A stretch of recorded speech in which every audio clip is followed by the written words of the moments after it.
आप सभी जानते हैं कि कामरेड अजीत सरकार की 107 गोलियों से हत्या की गई। एक होटल मालिक की इसलिए हत्या कर दी जाती है कि उसके कलेजे में गोली इसलिए मार दी जाती है कि उसके ऑर्डर पर उसको कलेजी का टुकड़ा नहीं मिला, इसलिए उसके कलेजे में गोली मार दी जाती है। पूर्णिया की जनता वही अंधकार में नहीं जाना चाहती है। पूर्णिया की जनता जान चुकी है कि वो अंधकार कैसा था पूर्णिया के लिए। नमस्कार, मैं श्वेता और आप देख रहे हैं न्यूज़ फॉर्मेशन। ये कहना है संतोष कुशवाहा का। एक तरफ जहां संतोष कुशवाहा ने पप्पू यादव को लेकर एक बार फिर से हमलावर होते हुए कहा है कि पूर्णिया की जनता बेहद अच्छे तरीके से जानती है कि पूर्णिया किस हालात में थी। एक तरफ जहां वहां पे जितने भी बदमाशों को संरक्षण दिया जा रहा था, वो किनके कहने पर संरक्षण दिया जा रहा था, ये किसी से छुपा हुआ नहीं है। संतोष कुशवाहा ने पप्पू यादव को लेकर कहा है कि एक व्यापारी को कलेजे में किसने गोली मारी थी ये सब जानता है। कलेजे में गोली सिर्फ इसीलिए मारी गई थी क्योंकि उसे खाने में कलेजी नहीं दिया गया था। वहीं दूसरी ओर एमएलए अजीत सरकार को 107 गोली किसने मारी थी, ये किसी से बात छुपी हुई नहीं है।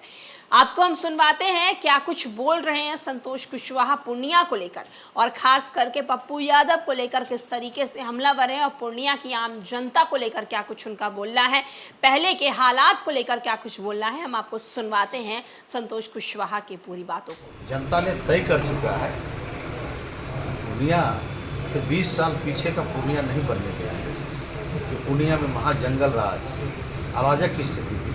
पूर्णिया उससे निकला है। पूर्णिया के माथे पे जो कलंक लगा था वो उससे पूर्णिया उभरा है।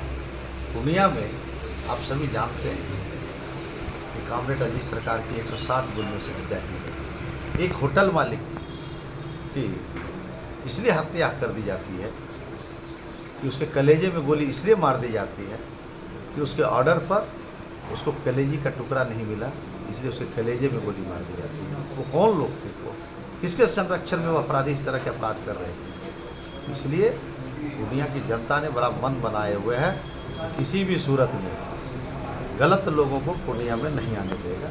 इसलिए कहीं विषय नहीं है। और राष्ट्रीय जनता दल और एक निर्दलीय प्रत्याशी आपस में उन लोगों को निराल कुश्ती है, दूसरी नंबर पाने के लिए दूसरी और तीसरी की लड़ाई लड़ रहे हैं। जब मुख्यमंत्री और एनडीए के कई बड़े नेता यहाँ पर लगातार कैंपेन कर रहे हैं, कितना फायदा मिल रहा है इसको लेकर? निश्चित रूप से सभी चुनावों में सभी नेता अपने अपने कैंडिडेट के लिए चुनाव प्रचार करते हैं और इसका काफ़ी फायदा मिल रहा है।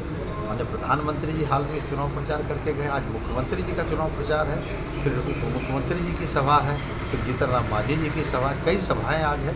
इसलिए इसका फ़ायदा, भरपूर फ़ायदा, और जनता में उत्साह देखने को मिलता है। तेजस्वी जी के बयान का क्या कुछ मतलब निकल रहा है, क्या वो उसी तरह देखिए वो अपने आपको मैंने पहले ही कहा कि दोनों दूसरे और तीसरे नंबर की लड़ाई कर रहे हैं। तो तेजस्वी जी भी लगे होंगे कि हमारा नंबर 2 हो जाए। मुझे यही लग रहा है कि लोग दूसरे तीसरे की लड़ाई लड़ रहे हैं। लड़ाई में कोई नहीं है, दूर दूर नहीं, बहुत लंबा गेप है, इसलिए लड़ाई में कोई नहीं है।